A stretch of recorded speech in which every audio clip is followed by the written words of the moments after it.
Yeah, guys. Well, I just wanted to find out your reaction to, I guess, everything that's transpired here in the last 8 days with Coach Pittman and then Bobby Petrino moving into that role, and I guess your emotions and how everything has gone. I think everybody had a similar reaction and feeling like we was just, all shocked and with all the, changes that happened last week on the bye week. So everybody was in shock. Um, I would say, like Taylor said, I was in shock, but um, I'm used to it. Um, my pops taught me when I was a child to thrive in adversity, and I remember that when I got to Auburn, my DC got fired, and then head coach was fired, and then my position coach took a job somewhere else. So it's all familiar to me. I know it's part of the business. It's a win or lose business. If you win, you stay. If you don't, you go. So I understand that. Taylen, how have things changed in practice for you? I know Coach Petrino is always kind of everything's kind of revolved around the quarterback and his practices. Have you sensed that any changes in that regard? He still holds us to a high standard. Even when he's not there, he's watching, special teams. When we go offense, defense, he's normally stays with the offense. But Coach Miles Fishback does a great job with us in the meeting rooms and getting us prepared and just continuing to hold that standard because we know um, how Coach Petrino coaches and what he demands. So it's a great opportunity for Coach Fishback and myself to lead the quarterback room. Caleb, how have things changed for the defensive side of the ball in terms of how practices are conducted for you guys? Mm, I would say more energy. Getting in a good stance. Tackling is emphasized more.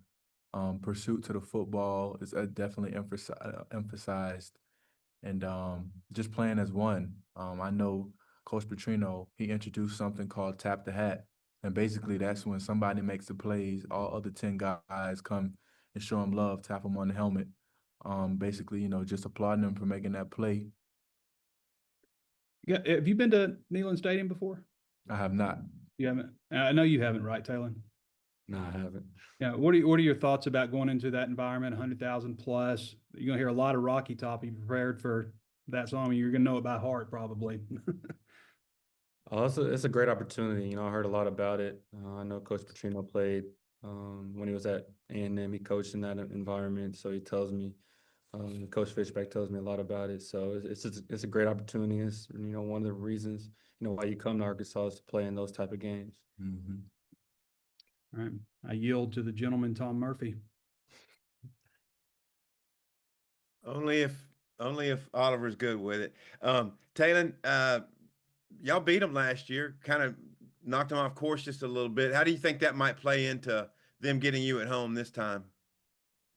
I feel like that's going to be extra motivation for them, to get their get back. But at the same time, we're not really reflecting on last year. We have a whole new team, a whole new environment, and it's just a great opportunity. So we just got to take it, one play at a time, and just lean on each other and all 11, play as one. So.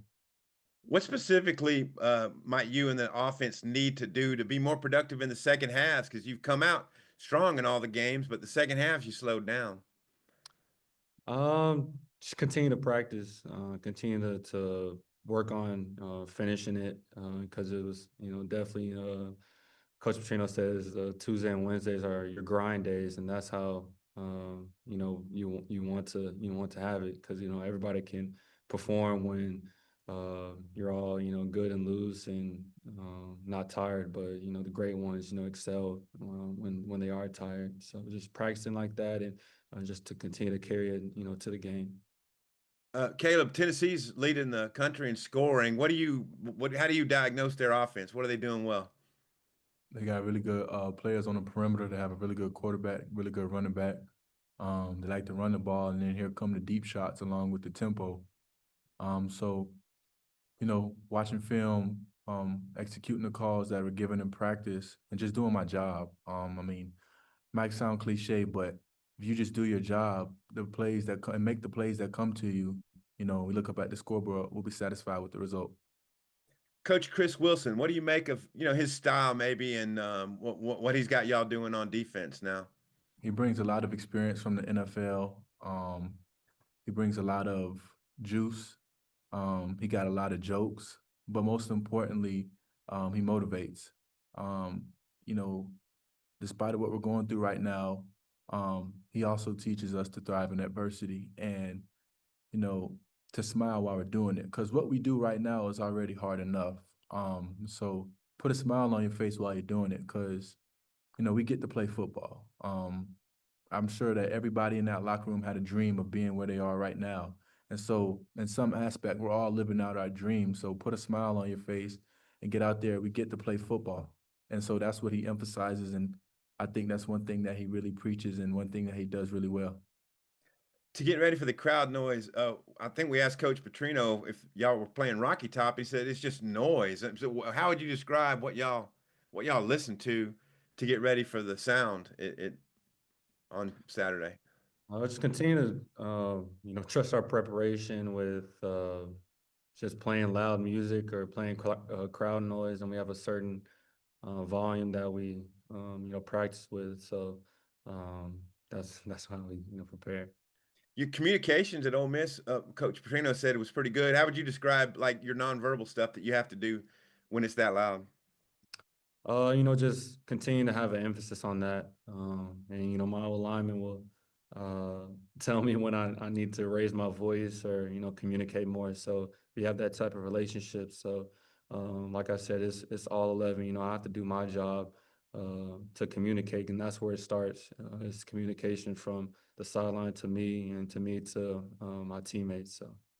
My last question, Kobe. Coach Petrino basically said he thinks the defense needs to know its assignments and play faster. How would you describe maybe the changes that could lead to that for you guys?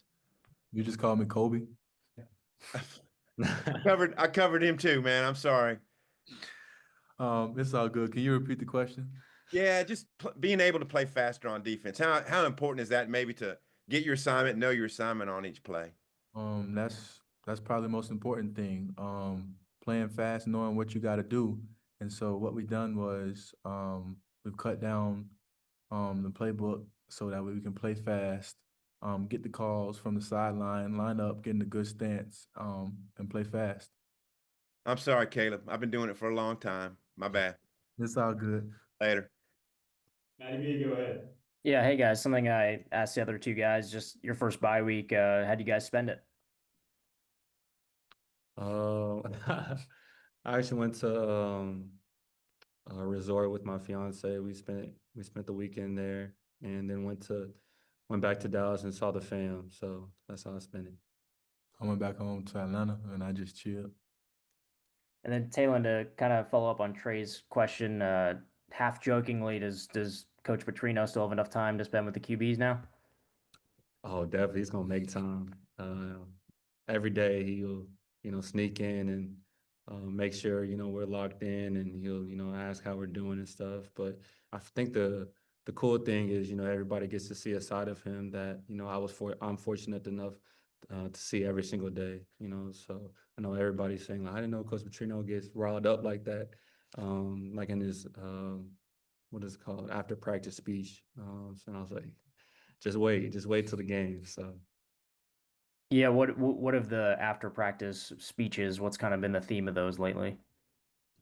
Um, I mean, really just energy and intensity, how um, everybody sees, just his care, his love for the game, and just his, how he demands, he'll call out the offense just as much as he'll call out the defense or the special teams.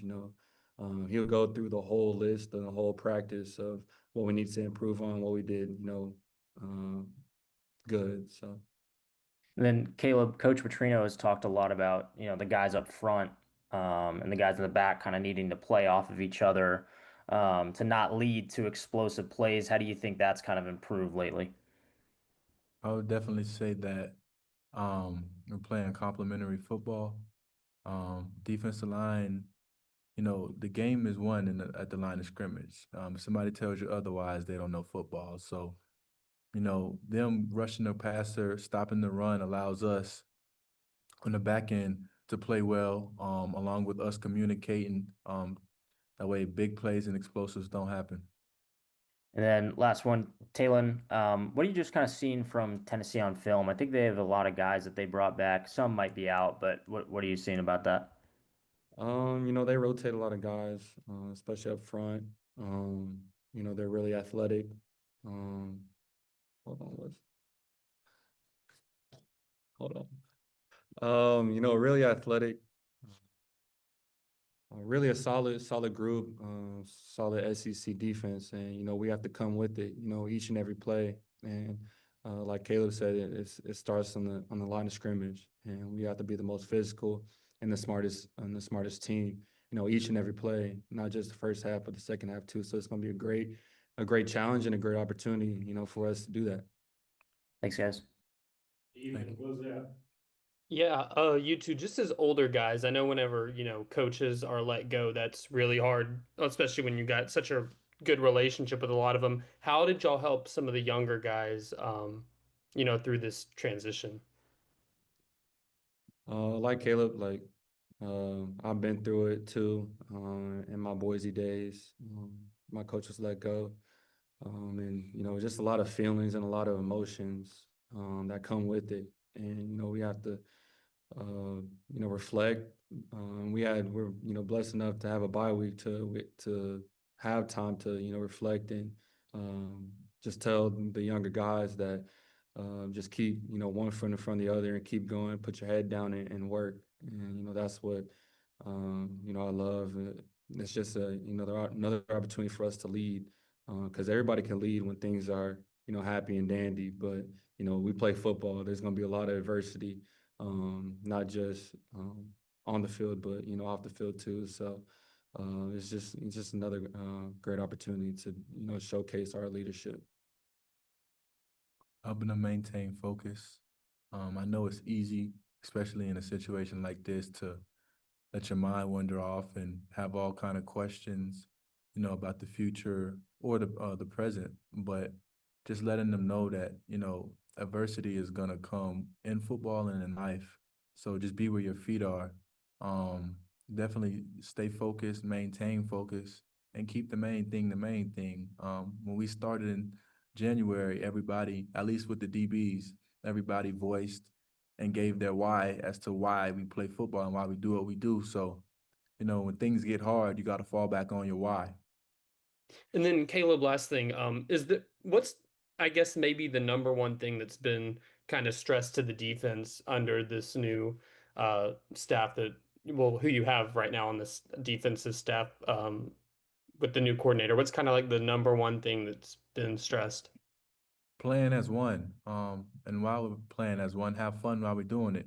Like I said, we're blessed to play this game, so have fun when we do it, but play as one. When somebody makes a play, all other 10, show them love. And play complementary football. Let the pass rushers rush and the cover guys cover and make plays when we're doing it.